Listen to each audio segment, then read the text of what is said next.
Chapter 7. Bloodlines. Pre-Adamism and the Politics of Racial Supremacy. Throughout the era when pre-Adamism was undergoing its own evolution from polygenism to monogenism in response to Darwinian transformations, the theory's potential to serve the politics of racial ideology was being fully exploited among advocates of white supremacy. Polygenism was eagerly harnessed in the cause of racial apologetic by those of a more or less secular outlook, while pre-Adamism was embraced by some religious partisans intent on cultivating a racialized theology. On both sides of the Atlantic, pre- and post-Darwinian debates on human origins were permeated with the cultural politics of race relations.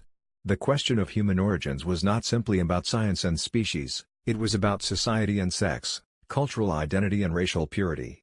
Bloodlines mattered, economically, politically, spiritually. Labor economics, voting rights, marriage laws, church membership, all were folded into the passion to determine just who was, and who was not, of Adam's lineage. Connections between scientific questions of race and the institution of slavery were deep and lasting, as we saw in Chapter 3. During the late 18th and early 19th centuries, debates about slavery drew on scientific declarations about human origins. In the case of abolitionists, arguments were often mounted to refute the idea of racial inferiority and to underscore the unity of humankind, while advocates of the slave trade, particularly in the United States, called on racial science to justify their policies and the hierarchical ranking of racial groups. Of course, there are no neat historical lines of causation to be drawn here. Many scientific proponents of racial inferiority rejected slavery, while champions of human consanguinity often defended it. As Peter Kitson shows, many slaveholders felt no need to call on polygynist anthropology to justify themselves. James Tobin, for example, writing in 1787, found the views of David Hume, Voltaire, and Lord Kaimes on the subject to be unconvincing and happily argued that the condition of his slaves was much superior to that of Britain's laboring classes. Abolitionist writing, by contrast, often called on scientific claims about the unity and common origin of the human species in their crusades and wedded them to Christian universalism. Scientific questions about the beginnings of the human species, whether common or plural, along with the religious investment in origin narratives, were thus freighted with political cargo. The intensification of these preoccupations throughout the 19th century, and on into the early years of the 20th, and the often contradictory inferences drawn from them are chief among the themes that will guide our scrutiny of Adam and his ancestors in the pages that follow. Science, race, and human origins. In both Britain and the United States, a rather more secular polygenism was cultivated as a virulent strain of racialist politics during the Victorian period. And the citationary architecture of the anthropological writings of its devotees on both sides of the Atlantic reveals conspicuous bibliographical interweaving. To apprehend something of the ways in which theological pre-Adamism of both monogenetic and polygenetic stripes was used to sponsor racial ideology at the time, a thumbnail sketch of its secular scientific counterpart in both locations will be useful. Polygyny in Britain. In Britain, the impetus behind the reinvigoration of anthropological polygenism sprang, at least in part, from the defense of a slave economy and its associated racial stereotyping, which manifested itself in critiques of Adam Smith's classical market economics. If David Levy's analysis is well-founded, Thomas Carlyle, who dubbed economics the dismal science on account of its finding the secret of the universe in the all too banal relations of supply and demand, was critically implicated in these machinations through the way in which he morphed racial slavery into an idealized feudalism. Carlyle's critique of classical economics revolved in part around the early utilitarian presumption that all should count equally in the calculus of social good. To Levy, this assumption was manifestly false, as two groups, Irish and Black Africans, bore witness. While British evangelicals were campaigning on the principle that black slaves were both men and brothers, Carlyle was lauding the virtues of social hierarchy and the idea of natural masters and declaring the fundamentally subhuman status of those races who refused to work. They were economic children, requiring careful tutelage, and serfdom was the answer. For Carlyle, we might say, Homo sapiens was Homo economicus. Thus, in his 1849 occasional discourse on the Negro question, he proposed re-enslaving freed Jamaicans and warned, in characteristically florid rhetoric, of the dangers of an alliance between evangelical abolitionism and classical economics. These two, Exeter Hall philanthropy and the dismal science, led by any sacred cause of black emancipation, or the like, to fall in love and make a wedding of it, will give birth to progenies and prodigies, dark extensive moon calves, unnameable abortions, wide-coiled monstrosities, such as the world has not seen hitherto. The chain connecting Carlyle-style economic racism directly to British anthropological polygonism is not a long one. It is symbolized in one prominent link: James Hunt. To Hunt, scientific anthropology was the perfect substitute for democratic utilitarian economics. It provided precisely the kind of graduated racial hierarchy that suited the needs of imperial economics. Hunt's role in the foundation of the polygonist-oriented Anthropological Society of London is well known, and the ways in which this coalition differed from its predecessor, the Ethnological Society of London, have already been noted. His significance at this point, as with that of Robert Knox, lies in the secularized polygonism that both promulgated. Like their American counterparts, Josiah C. Nott and George Gliddon, their vision of humanity's multiple origins was not pre-Adamite in any theologically significant sense. Hunt, for example, was no more happy with those enamored of evolution than with those committed to Genesis. To him there was little difference between a disciple of Darwin and a disciple of Moses. One calls in natural selection with unlimited power, the other calls in a deity provided in the same manner. Thus, in an evaluation of natural selection presented to the 1866 meeting of the British Association for the Advancement of Science, he expressed his amazement at those Darwinians, notably Thomas Henry Huxley, who insisted that there was only one human species and that all had descended from one primitive stock. To Hunt, races were persistent and primordial, not subject to evolutionary change. And so he continued to voice his opposition to any suggestion that adaptation to climate was involved in racial development. Earlier, in 1862, he had drawn on the demographic statistics of mortality compiled by medical practitioners such as Ranald Martin and A. S. Thompson to resist the notion of human cosmopolitanism. Hunt's diagnosis was informed throughout by the writings of Knox, who in 1850 had published The Races of Men. Knox, an Edinburgh anatomist and former army surgeon, had turned to the study of ethnology in the 1840s in the aftermath of the infamous Burke and Hare scandal involving the procurement of cadavers for dissecting in class. Here Knox sketched out his guide to a variety of races: Jewish, Coptic, Germanic, Celtic, Slav, African, and so on, wedding his diagnosis to a melange of rigid anti-acclimatizationism, hereditarianism and polygonism, and drawing all the while on the continental tradition of transcendental biology. Archetypal plans, not external environment, best explained organic diversity. So firmly committed was Knox to the idea that racial groups were structurally suited to specific regional environments that he went so far as to claim that no race could permanently change its terrestrial zone without degeneracy. For his efforts Knox was rewarded with Ralph Waldo Emerson's grudging acceptance of his unpalatable conclusions as charged with pungent and unforgettable truths. The pungent and unforgettable implications of polygonism in the Hunt-Knox mode are certainly not difficult to discern. Different races were separate biological entities, and there were profound physical and moral chasms between them.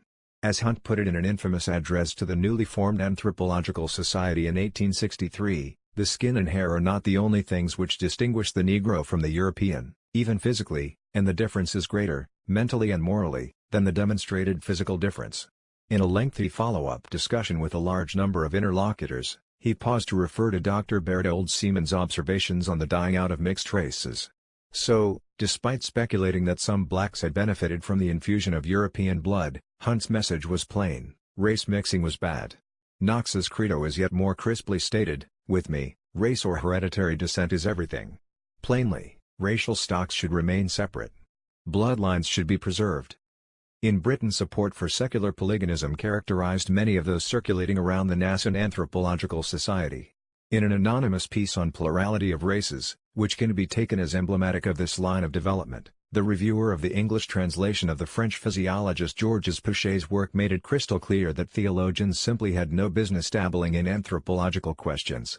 It irritated him that we are free to speculate on the age of rocks, and even to inquire into the succession of plants and animals, but man is a sacred, and, therefore, a forbidden subject.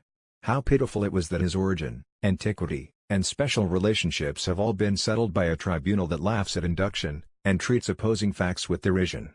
It was all well and good to examine differences between brown and white bears and African and Asiatic elephants, the reviewer went on, but an Eskimo and a European, a Negro and a Persian, were to be invariably treated as of one species.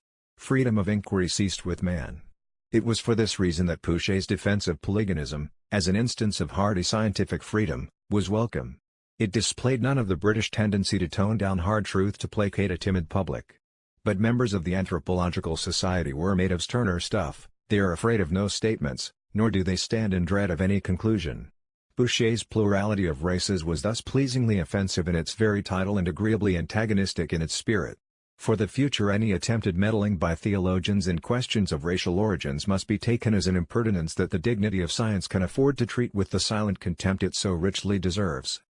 Polygynist anthropology thus contributed significantly to the outlook of those Victorians congregating under the banner "Race is Everything." It took its place within a powerful arsenal of scholarly weapons that racial thinkers fastened upon to justify their case, including writings on national character, biological heredity, geographical location, human acclimatization, and phrenology.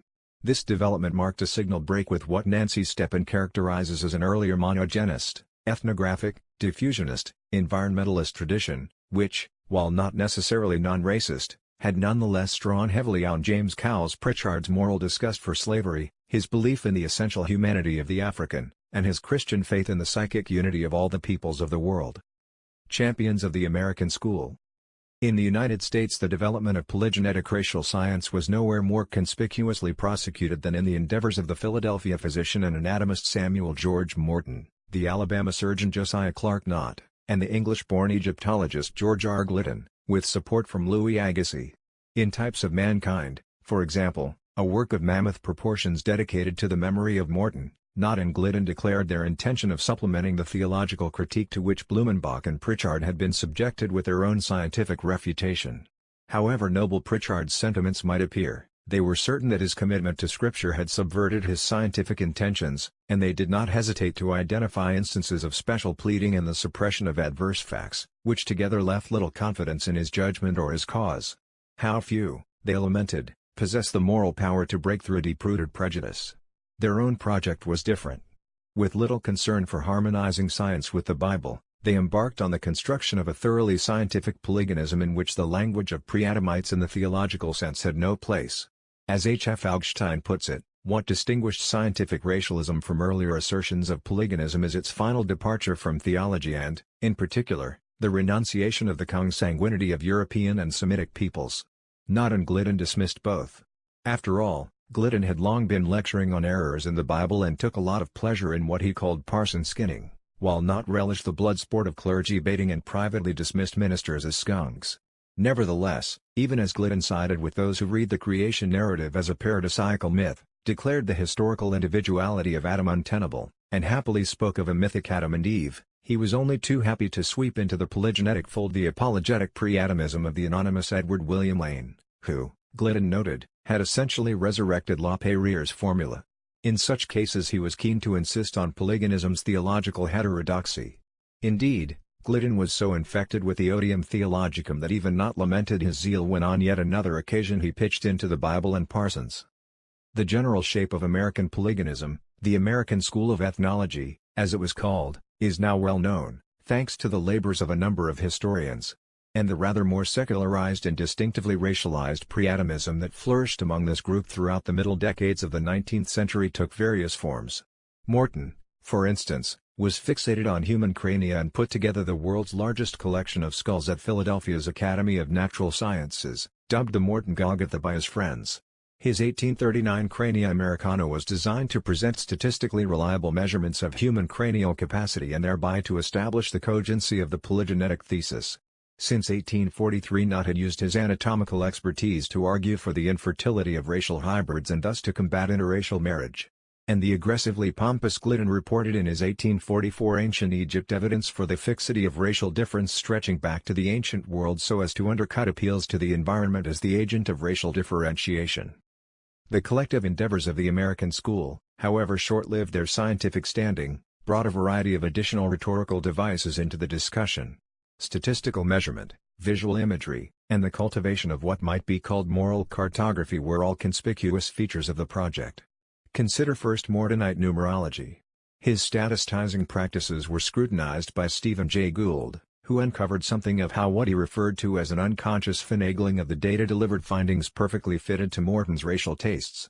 By ignoring dependent variables such as age and sex, generalizing from atypical groups, and so on, Morton could supply a convenient hierarchy, with Caucasians comfortably located on top, Native Americans in the middle, and Africans at the bottom. Moreover, within specific groupings there was a statistical hierarchy too. Among the modern Caucasians the Teutons did best, averaging 92 cubic inches, whereas the Celts scored 87 and the Indostanic family 80. At the other end of the spectrum American-born blacks chalked up 82 cubic inches, while the Hottentots and Australians only achieved 75 cubic inches each.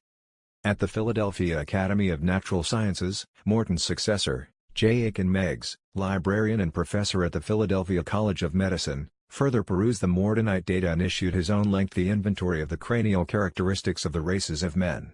It was a sort of progress report on what he called human cranioscopy and constituted very largely a further statistical refinement and elaboration of his late mentor's endeavors. If anything, Meigs was able to exploit the statistical massaging of the Mortonite data even more than had Morton himself. He was able, for example, to reduce the sample of German skulls from Morton's 18 to 15 and thereby to end up with a higher mean score, 95 rather than 90 cubic inches, a very considerable increase.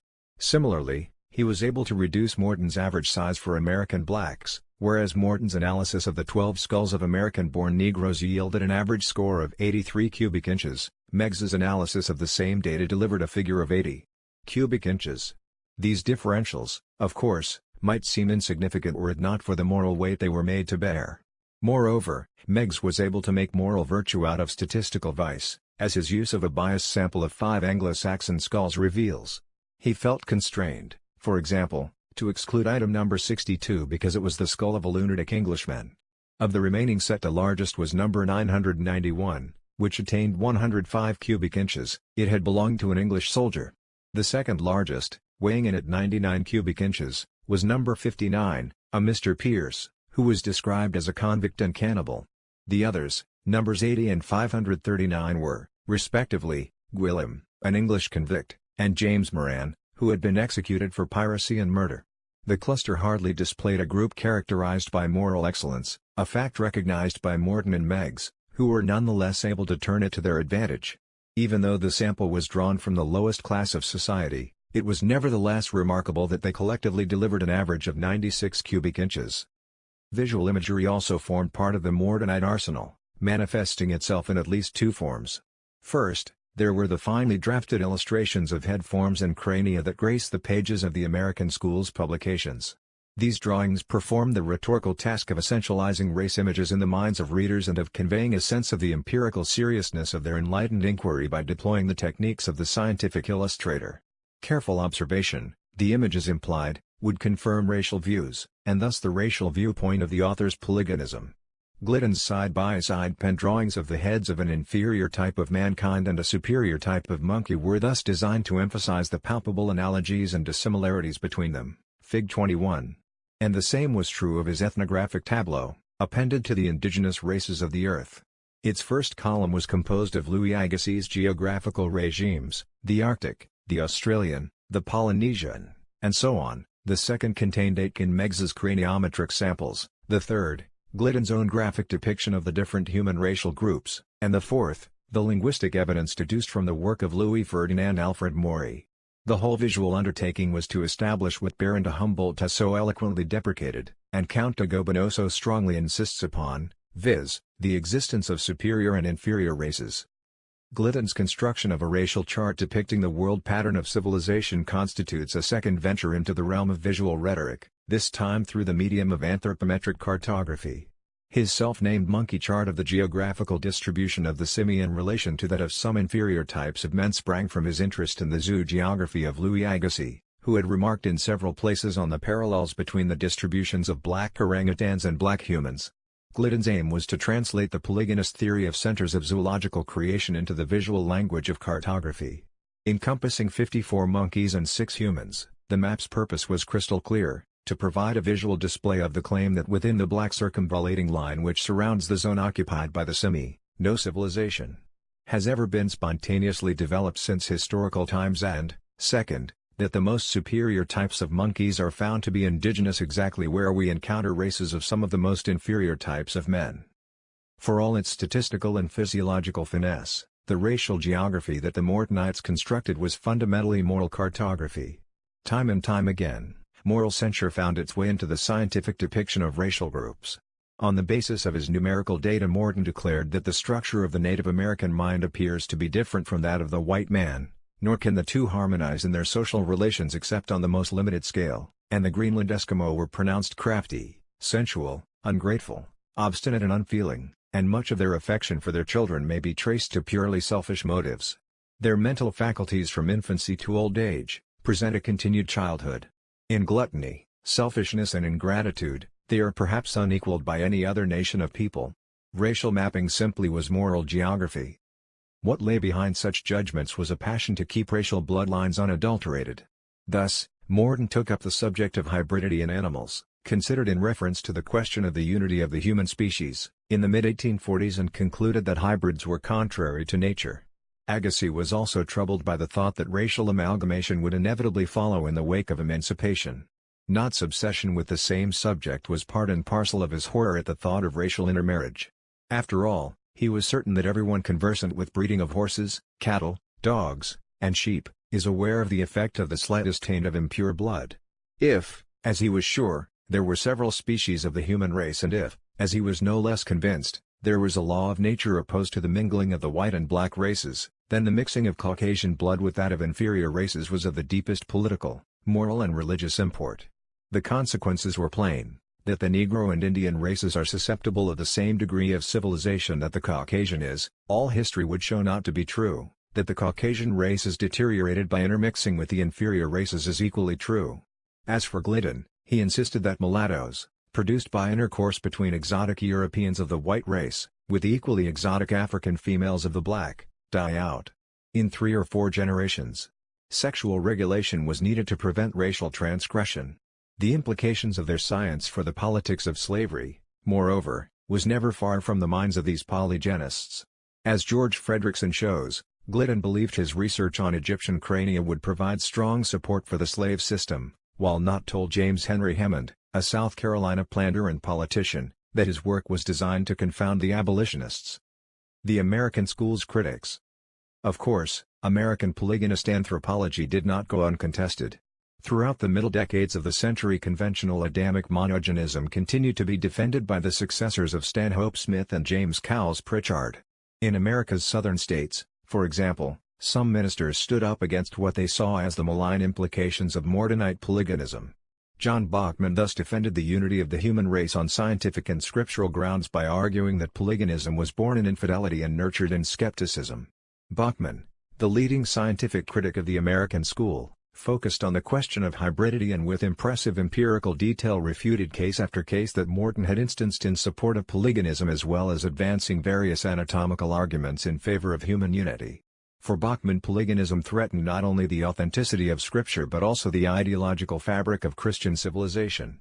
In a review of Types of Mankind, he made it clear that he considered that Glidden was embarked on a project to discredit Christianity by heaping on the Holy Scriptures all manner of epithets of derision and contempt. Thomas Smith, a Belfast-born Presbyterian clergyman who spent nearly 40 years in Charleston, South Carolina, also produced a robust defense of the unity of the human race in 1850. Operating within the confines of an U.S. Shurite chronology for the human race and relying on a vast range of authorities, among them Stanhope Smith, Pritchard, and Bachman himself, he marshaled both scientific and scriptural arguments, bolstered with historical, philosophical, and linguistic findings, to undermine Agassiz-style polygynism. Along with Knott and Glidden, who ridiculed with profane and vulgar buffoonery the doctrine of the unity of the races, Smith had in his sights those claiming that the record found in the Book of Genesis has reference only to the ancestors of the sacred, or Jewish, or Caucasian race. He was thus engaged in a mission to rescue Adam from partisan abduction and from the subversive tactics of the likes of Voltaire and La Peyrère. To him Adam's attributes were those, not of any one race of men, but of the whole human family. Adam's bloodline was the patrimony of every human, and on this the entire structure of Christian redemption rested. All the races of men who are interested in Christ and in his gospel, Smith proclaimed, are, and must be of Adamic origin, seed, or blood. And hence, as it is expressly commanded to preach this gospel to every creature in all the world, all must be of the same original Adamic family and origin. Smith thereby garnered the forces of his considerable scholarship to mount a campaign against pre-Adamism and American school polygynism alike. To him these were scientifically unphilosophical, morally reprehensible, and religiously unchristian ideas. The Testimony of Modern Science to the Unity of Mankind, which appeared in 1859, added further support to the Bachman case. It was the work of the University of Virginia's professor of anatomy, physiology, and surgery, James L. Cabell. Cabell's defense of the specific unity of the human race was grounded both in biblical conviction and scientific evidence. His target was twofold: infidel polygamists and scriptural revisionists. His own investigations had convinced him that organic modifications could be induced quite rapidly, by the influence of climate, for example, and that, Lamarckian-like, these newly acquired characters may then be perpetuated by hereditary transmission. Some of the varieties within species remain permanent, but their genesis and environmental causes meant that Cabell could happily reject the arguments of Agassiz and Morton on species and Glidden on Egyptian monumental inscriptions. Besides, the undoubted power possessed by the various races of men and by the domesticated animals, to undergo acclimation in every quarter of the globe, indicates the possibility that the former may have sprung from a common origin. From a different ideological location, others such as the Princeton theologian Charles Hodge suspected that the currently fashionable polyganism, exhibited by anthropologists of Glidden stripe, was more than a little motivated by a passion to furnish a satisfactory foundation for the perpetuity of African slaveholding. Attempts to define the nature of the human species on a scientific basis was simply wrong-headed. They ignored the higher bond of union in the identity of pneuma. The rational and immortal soul belongs to all, and it is the same in all. The rational soul of the Caucasian, of the Mongolian, and of the African, do not differ the one from the other, more than the soul of one Englishman differs from that of another.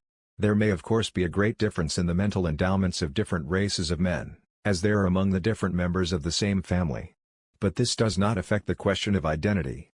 Yet none of this meant that advocates of the unity of the human race were committed to egalitarianism, still less abolitionism. The idea of black inferiority was just too ingrained for that. Bachman, for example, staunchly defended Southern slavery and argued, on the basis of the biblical curse on Ham, that the black races were designed, and destined, for servitude.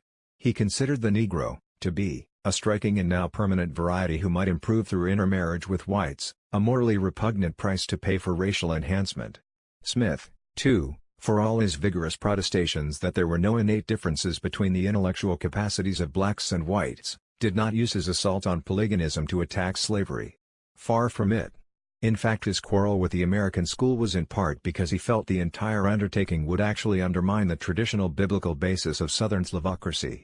As he put it, the introduction in the South of this novel theory of the diversity of races would be a declaration to the world that its institutions could no longer rest upon the basis which has always been hitherto assumed, and that this theory has been adopted for mere proud, selfish, and self-aggrandizing purposes.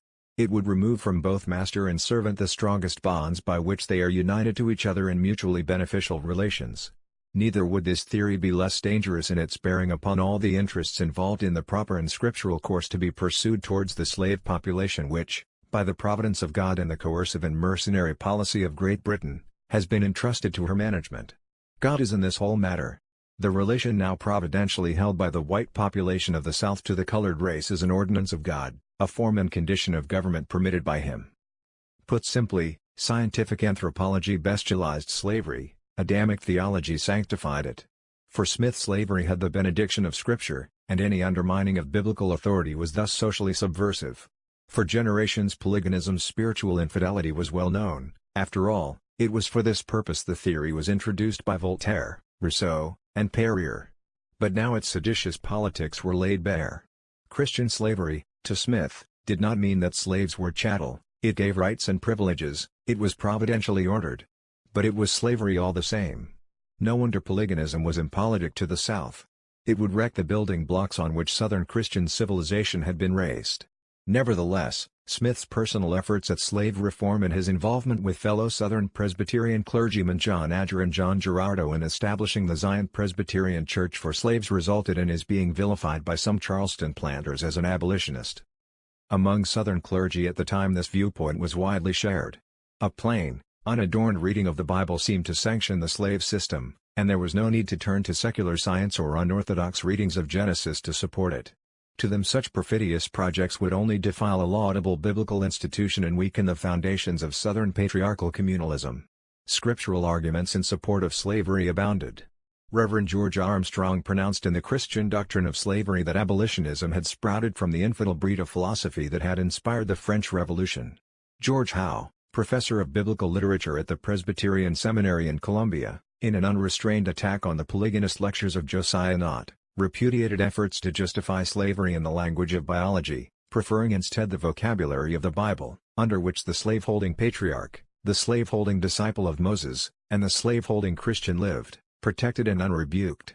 Robert Dabney, doyen of the Southern Presbyterian theologians, high-ranking Confederate officer, and well-known opponent of public education on account of its trend toward social leveling, excoriated abolitionism as the product of atheistic theories of human rights.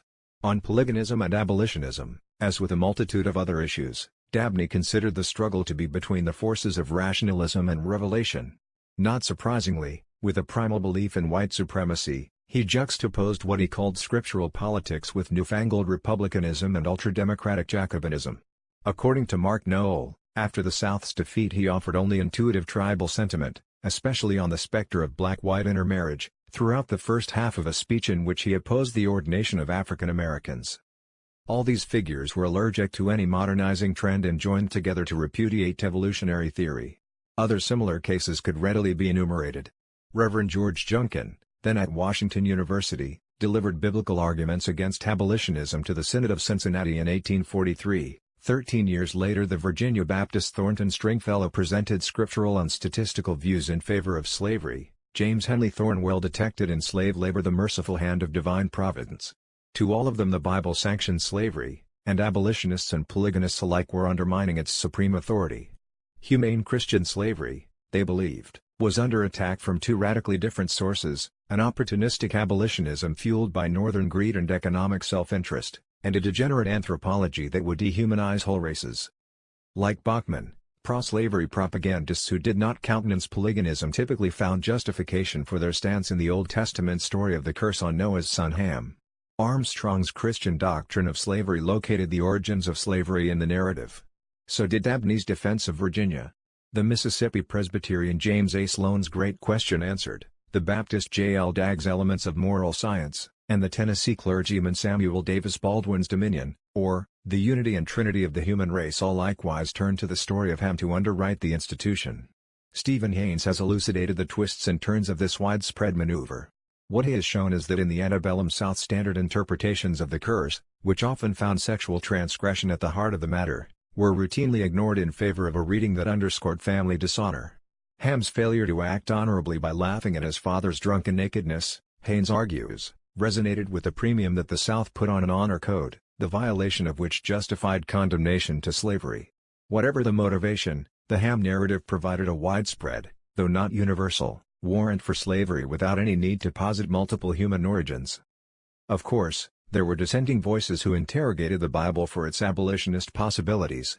Some of them ferreted out passages mandating the release of slaves after a set number of years, others pointed out that pro-slavery theology conveniently ignored practices such as polygamy that enjoyed Old Testament sanction every bit as much as slavery, still others dwelled less on specifics, preferring instead to make a Christian moral case against slavery's inhumanity. What became clear, however, was that biblical inductivism was not of itself sufficient to resolve the issue and that hermeneutics were simply shaped by the cultural conditions and political stance of commentators. As Brooks Hollifield has shown, the slave issue precipitated a move away from what he calls a Baconian hermeneutic by introducing a historical consciousness that insisted on the need to locate biblical texts in the time and place of their writing. Needless to say, the African American voices that entered the fray found Mortonite polyganism entirely objectionable. Frederick Douglass, former slave and one of the foremost leaders of the abolitionist movement, chose as his subject the claims of the Negro, ethnologically considered for his commencement address at Western Reserve College in 1854. Impressing on his hearers the moral weight of the question of race relations, he took up the cudgels against Morton, Nott, Glidden, Agassiz, and other polygamists, arguing that the credit of the Bible was at stake in their anthropological corruption. Everything hung on the outcome of the question of human origins, for it was connected with eternal as well as with terrestrial interests. He thus proceeded to demonstrate with forensic precision the ever-conspicuous Mortonite contempt for Negroes and to impress on his hearers that the Pauline declaration that all nations were of one blood provided sufficient grounds to reject the multiple origin theory and to confound those who denied human status to the black race. Adopting an environmentalist account of racial derivation, he insisted that only about 1/5 of all the inhabitants of the globe are white, and they are as far from the Adamic complexion as is the Negro. Several other black writers added their support. In two issues, for example, Of the 1861 edition of the Christian Recorder, the organ of the African Methodist Episcopal Church, an anonymous writer addressed his readers on the subject of ethnology. Dissent from multiple sources was roundly rejected in favor of the Jewish and Christian scriptures, which plainly teach that mankind, of whatever race, family, or tribe, have descended from a single pair of progenitors, and the history of Adam, as given in the first book of the Pentateuch, furnishes the groundwork of belief upon this subject. This self-same stance persisted for decades after the end of the Civil War. Martin Delany, abolitionist, explorer, and first African-American field officer in the U.S. Army, presented his defense of the unity of the human race in his 1879 tract Principia of Ethnology, The Origin of Races and Color. In his view, differences in skin tones were traceable to the different complexions of Shem, Ham, and Japheth, the sons of Noah. In 1886, the Baptist clergyman, historian, and first African-American graduate of Newton Theological Seminary, George Washington Williams devoted the first chapter of his History of the Negro Race in America to the subject of the unity of mankind, with the aim of refuting the absurd charge that the Negro does not belong to the human family. Universal descent from Adam provided the sheet anchor of Williams's interrogation. Just a few years later, in an 1898 rebuttal of the pre-Adamite speculations emanating from white Methodists, the American Methodist Episcopal Bishop Benjamin Tucker Tanner bluntly declared, "The Negro is a man. He is of Adam. He is of Noah. The Negro is a brother." Here Tanner, as with other African-American writers at the time, considered the human race as Hamitic. Indeed, as late as 1906, W. O. Thompson happily used Darwinian science to support the Bible's monogenetic account of human descent because both accounts agree that all races descended from a single primitive stock.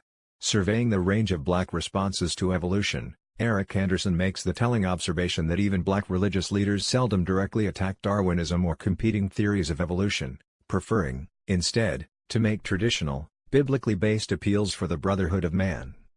Pre-Adamism and supremacist ethnotheology. During the later decades of the 19th century, advocates of pre-Adamite theology faced opposition on at least two flanks. On the one hand, polygenetic anthropologists on both sides of the Atlantic labored long and hard to cleanse their terrain from theological interference. On the other, conservative theologians turned their guns on those who sought to reread the Adamic story through the lens of scientific claims. So far as questions of racial supremacy were concerned, the polygenists believed they had secured scientific warrant for their belief in race hierarchy and the white domination of supposed inferior peoples. Theological apologists for Slavocracy, particularly in the American South, had no call for secular science to justify an institution that they believed enjoyed biblical legitimation. Nevertheless, the potential of theological pre-Adamism, both monogenetic and polygenetic, to serve the interests of white supremacy was sufficiently powerful to attract the attention of several writers during these years, and it is to their efforts that we now turn. Adamic repugnance. We return first to Alexander Winchell, whose efforts to find some theological rapprochement with evolution have already attracted our attention. His monogenetic rendition of pre-Adamism, we recall, was in large part designed to preserve post-Adamic biblical chronology intact even while allowing for the possibility of evolutionary change. At the same time, he did not hesitate to marshal his pre-Adamites in the cause of white supremacy. In the scenario he advanced, Winchell was certain that no such racial contrast existed between the family of Adam and the non-Adamites as to originate a racial repugnance. But this racial compatibility applied only to Adam and the pre-Adamic Trivida in his immediate genealogical line, the very group among whom Cain dwelt on his banishment from Eden and from among whom he procured his wife. Lineages disaggregated much earlier in the course of racial history were a different matter. A right understanding of Adam and his ancestors thus had direct consequences for contemporary race politics in the United States, and Winchell's monogenetic pre-Adamite scheme was just as racially serviceable as polygenetic pre-Adamism. The portraits of the pre-Adamites that grace the frontispiece of his book plainly advertise the direction in which his thoughts inevitably moved. The inferiority of the Negro is a fact everywhere patent, he uncompromisingly declared in 1878, and this condition was emphatically not to be attributed to any substandard environment. Africa's interior, he judged, was such that the salubrity of the climate, the fertility of the soil, the vast hydrographic system of lakes and rivers, have all conspired to give the interior of the continent natural conditions surpassed by those of the site of any civilization which ever existed. Environmental modification of the human species had proceeded apace, to such a degree that there were now several physically, psychically, and linguistically distinct types of humanity. This splintering of races was to be accounted for by natural means, not by divine intervention, For Winchell's pre-Adamism, in contrast to earlier renditions, was thus thoroughly antagonistic to the notion of fixity of type. But differences could become ingrained, embedded, entrenched, whatever their origin, and Winchell was convinced that the racial types observable in the present had remained unchanged since ancient times. While we cannot deny that organism has been co-adapted to environment in the progress of ages, he noted, it is true that characters finally acquired persist with a wonderful degree of changelessness from age to age, and under the broadest diversity of physical conditions. From the date of the earliest records the Jew has been a recognizable Jew, the Negro has been distinctly a Negro, and the Egyptian, and the Aryan and the Abyssinian have stood forth as completely different as they appear to be at present. Thus, Winchell's description of black inferiority, and the intensity of his disgust at miscegenation were as exuberant as any racial polygamist might exhibit. But we should recognize, too, that they were not dissimilar to Huxley's belief that the supposedly lower human races were closer to the ape than to the highest exemplars of the white race. Indeed, Huxley, repeating Morton's statistical findings, did make it clear that it was entirely possible to admit that Negroes and Australians, Negritos and Mongols are distinct species, or distinct genera, and you may yet, with perfect consistency, be the strictest of monogenists. For himself he was convinced that it was Darwin who succeeded in reconciling and combining all that is good in the monogenistic and polygenistic schools. A lengthy chapter devoted to Negro inferiority in Winchell's treatise thus dwelt in unrelenting detail on the race's presumed anatomical, physiological, and psychical inadequacies. Cephalic index, forearm length, brain weight, mathematic competence, aesthetic judgment, racial inertia, all these were marshaled, along with side-by-side etchings of the facial profiles of a female Hottentot and a female gorilla, in support of his declaration that just as far as the African diverges from the style of a white man, he approximates the lower animals. In the light of this litany of denunciation, the need to preserve the Adamic bloodline was an absolute moral necessity. I allow myself to pause here briefly, for the purpose of protesting against the policy of North American miscegenesis, which has been recommended by high authorities as an eligible expedient for obviating race collisions. It is proposed to consolidate the conflicting elements by a systematic promotion of the interfusion of the white and black races. It is proposed, in short, to cover the continent with a race of Greekas. The policy is not more shocking to our higher sentiments, nor more opposed to the native instincts of the human being, than it is destructive to the welfare of the nation and of humanity. Advocates of racial intermixture were thus the special objects of his scorn. Wendell Phillips was castigated as in danger of acquiring the title of most eloquent platform virago, that is, if his sex did not protect him. Bishop Gilbert Haven's sentiments were dismissed as painful. Canon George Rawlinson was berated for having added his name to this cluster of self-appointed conspicuities by advancing proposals that would lead to the careless destruction of ethnic pearls. All came under the whiplash of his tongue for their open advocacy of ethnic amalgamation. Their policy, which would only result in the widespread production of mulattoes, was the blindest folly. Drawing on Stanford Hunt's somatic measurements of United States volunteers during the Civil War, he reported that the brain weight of the average pure Negro, 1,331 grams, so much lighter than that of whites, 1,424 grams, was nonetheless greater than one-quarter white hybrids, 1,319 grams. When supplemented with his own table of states of hybridization and his natural law of the mutual repugnance of races, the implications for national policy were obvious. 83 The continued production of freckled, blotched and mottled complexions, uncouth extravagances of features, short life, infecundity and general sanitary feebleness, which were common characteristics of mulattoes, was both shocking to the higher sentiments and destructive to the welfare of the nation and of humanity. Winchell's pre-Adamism was thoroughly monogenetic. He insisted that his version left the blood connection between the white and black races undisturbed, and he repudiated the Hamitic hypothesis as groundless myth. Nevertheless, he could speak about the way in which racial groups had been adulterated with Negro blood or elevated, at too great a cost, with the infusion of Caucasian blood. Eve seduction. Offensive though Winchell's scientific declarations no doubt are to modern ears, they were nothing compared to the startling proposals advanced during the second half of the 19th century by a suite of theological writers whose project was literally to dehumanize Africans as non-human pre-Adamites. The central trope in their armory of degradation was the projection of what Mason Stokes calls a racist Edenic mythos, which recast the fall from grace as a sexual offense on account of Eve's miscegenating liaison with a black pre-Adamite, symbolically cast as a serpent in the Genesis record.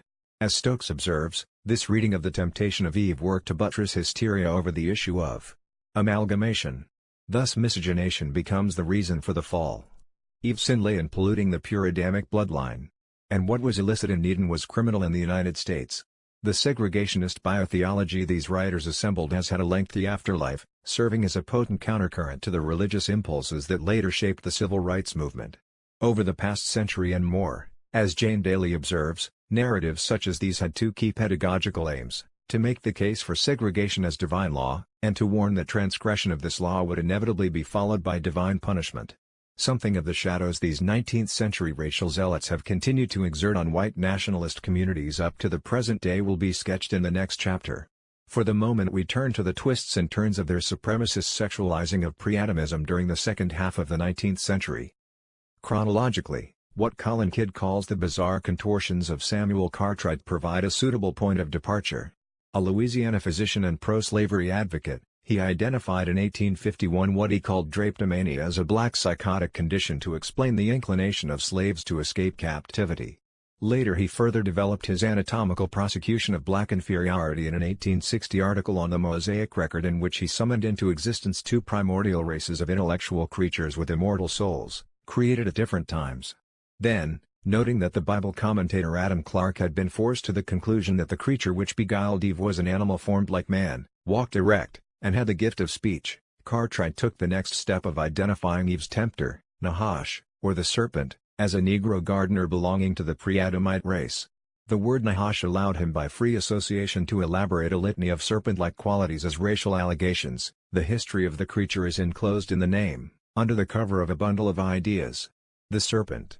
Watching closely, prying into designs, muttering and babbling without meaning, hissing, whistling, deceitful, artful, fetters, chains, and a verb formed from the name, which signifies to be or to become black. Any good overseer would recognize the Negro's peculiarities in the definition of Nahash, and the verbs connected with it, if read to him from a Hebrew lexicon. Moreover, the perversion that Eve triggered did not stop at the gates of Eden. Her initial act of gross interracial sexual union was evidently a morbid psychomoral condition that afflicted the Adamite bloodline after Cain's murderous rebellion and resulted in a very general amalgamation between the Adamic and the inferior races. According to Cartwright, their depraved hybridity came under divine judgment at the time of the flood. As Fredrickson tellingly observes, such fantastic theories cannot be dismissed as the curious musings of an isolated crackpot, for Cartwright's views were respected in the American South, probably more than Knott's. The idea's subsequent history bears out that impression. While Cartwright did not deny the fully human status of Eve's black paramour, others did.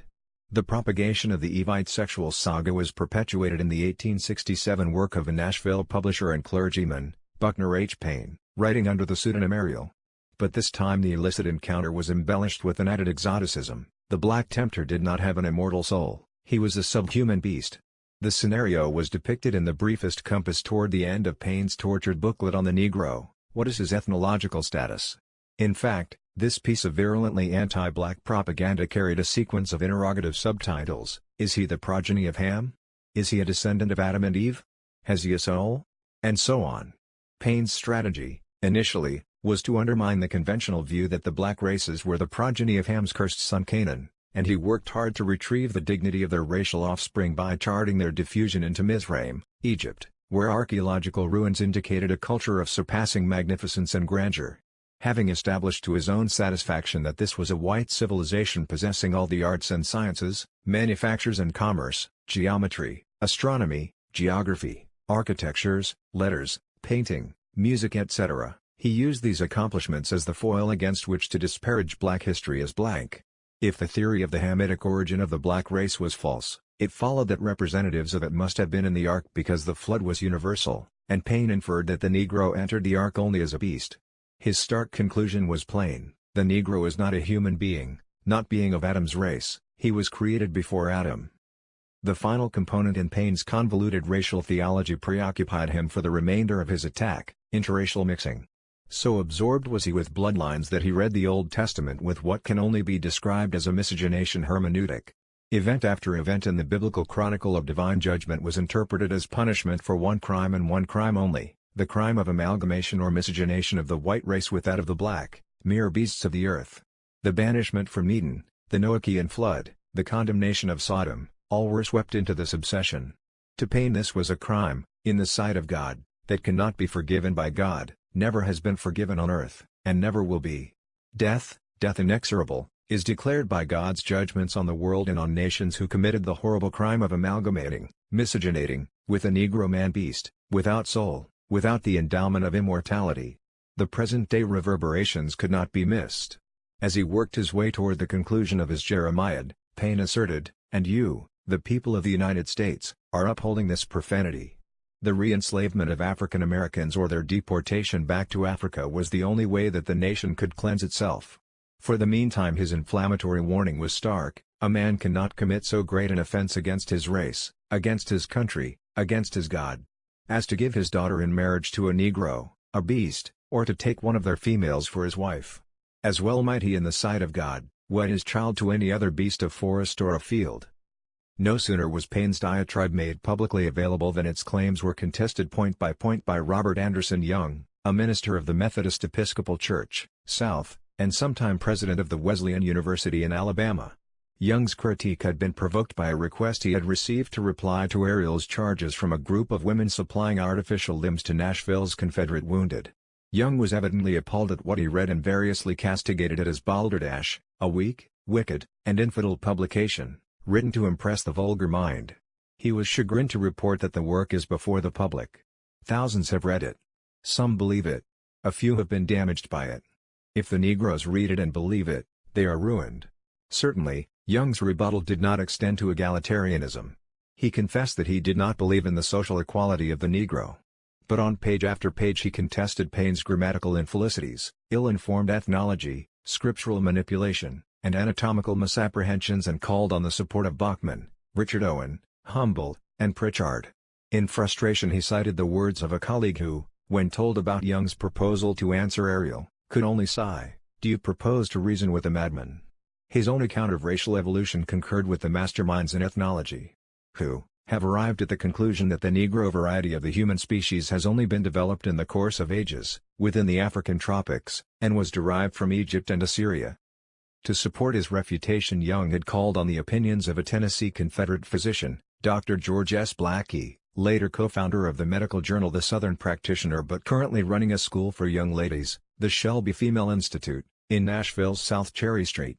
A graduate of the universities of Edinburgh and Bonn, Blackie willingly lent his support, and provided a postscript to Young's booklet, in which he presented the scientific case for Cuvier's insistence that there is but one genus Homo, and one species, Homo sapiens. The fact that the offspring of white and black unions was fertile was one indicator that the races did not belong to different species, Blackie reported. Moreover, he called on the authority of Blumenbach to point out that the most dissimilar human skulls bear more resemblance to each other than the long head of the Neapolitan horse does to the short skull of the Hungarian. Human craniometry was no clue to species difference. The frequent occurrence of melanism and albinism in various regions of the globe further supported his case that in the human species, varieties occur in one race approaching the characteristics of another. Blackie was also sure that what was considered beauty was distributed across racial groups, and he commented on the handsome and regular features of the black abolitionist Frederick Douglass and of a black actor he had earlier seen in Paris. The young Blackie riposte did not, however, put an end to the Ariel controversy. Far from it. A further refutation was forthcoming, for example, from Harrison Berry, a literate enslaved artisan from central Georgia who wrote about slavery even while still in captivity. He is reputed to have published in 1868 a reply to Ariel, in which he pinpointed the interest of the great diabolical slave power, making the enslavement of the Negro justifiable on the hypothesis of his being a beast as the motivating force behind Paine's tirade. That same year another reply appeared under the initials MS in which the author dismissed the original work of Ariel and the critique of Young and Blackie alike as embodying some of the most absurd notions ever entertained by educated divines. A firm believer in polygonism and that the Negro is of a different species of pre-Adamic origin, he repudiated both Ariel's bestializing of the black race and Young and Blackie's advocacy of the unity of humanity and their naturalistic account of racial evolution. To him there was no doubt about the human status of Africans. Neither was there any doubt about their separate origin and inferiority. To bolster his views MS expanded on his understanding of hybridity, giving voice again to the absorption with bloodline purity that characterized so much writing on the whole subject at the time. Aware that the offspring of interracial unions were not sterile, he worked hard to argue that their fecundity was temporary and disappeared within 4 generations, and he took this as proof that the partners were of different species.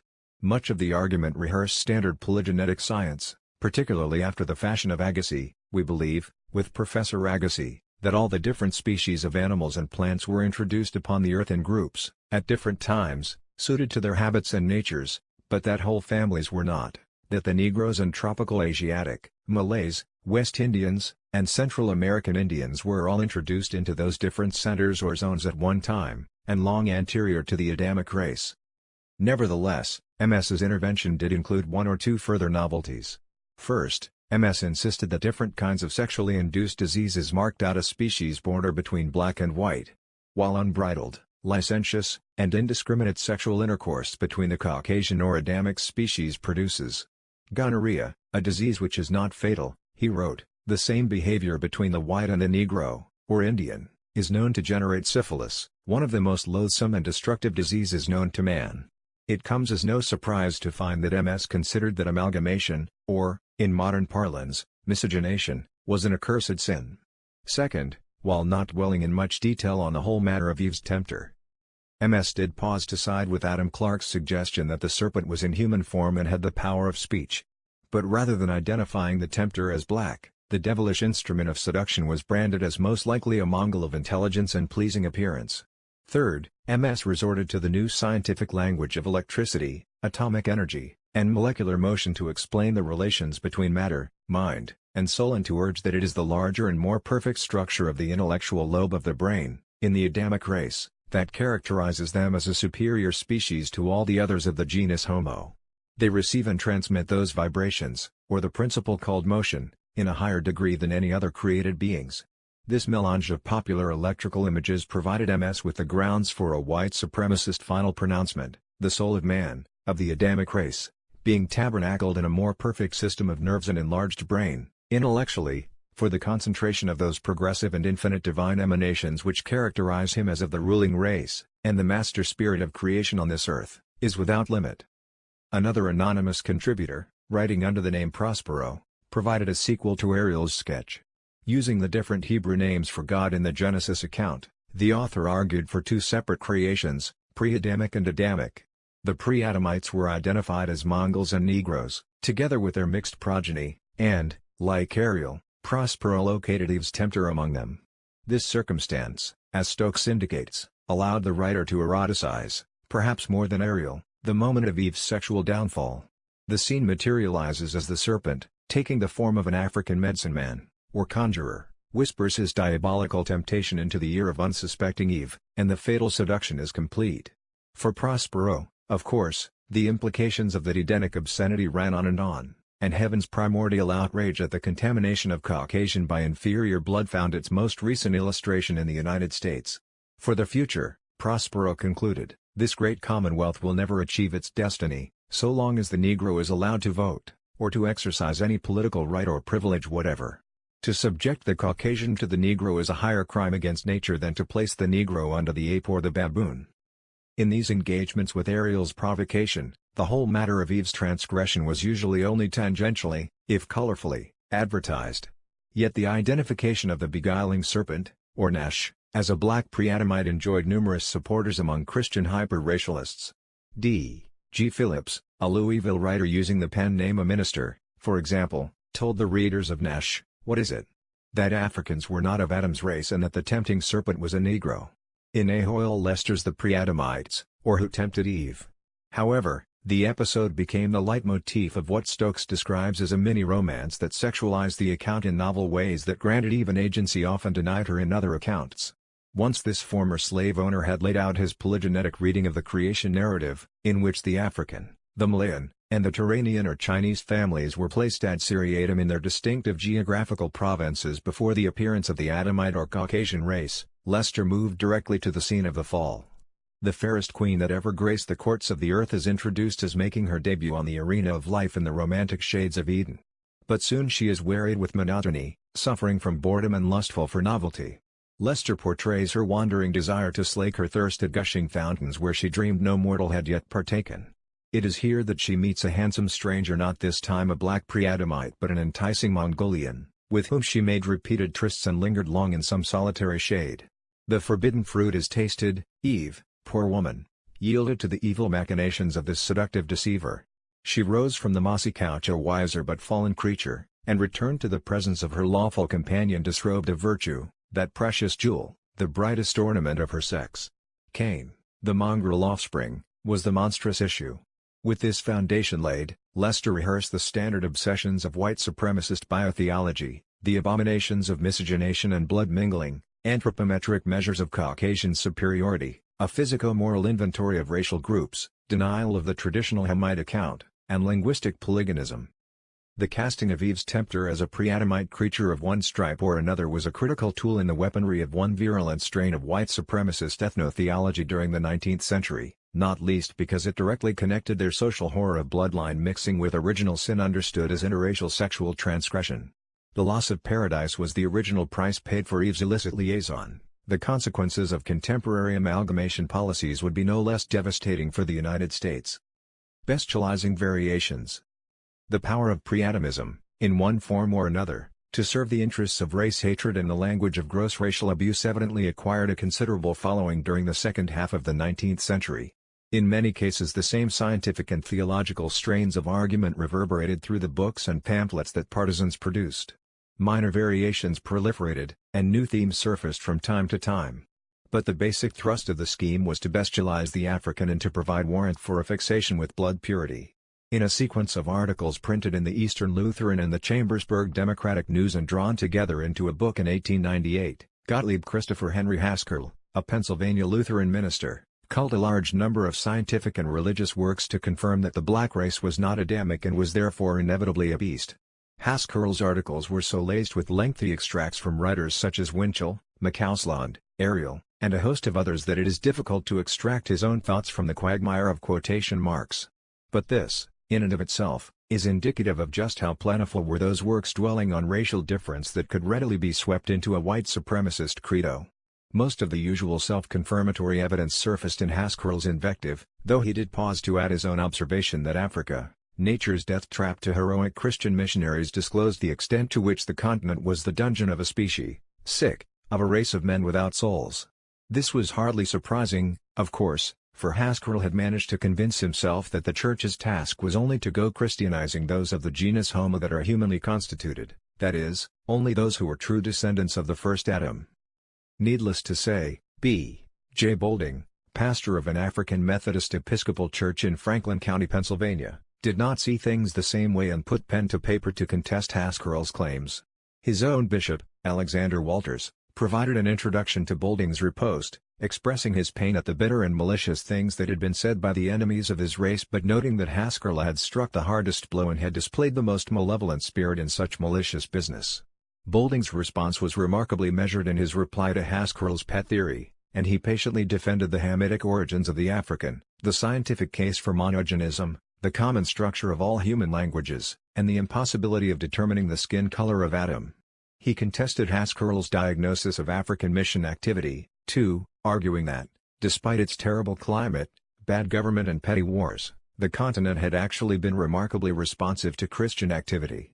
But underlying all these assertions was Boulding's foundational conviction that all human races were descendants of the one original human pair, Adam and Eve, and that the theory of a plurality of species and of origin in the present races of men was unphilosophical, and contrary to right reason. The structure of Boulding's entire defense depended on the speciousness of the pre-Adamite scheme.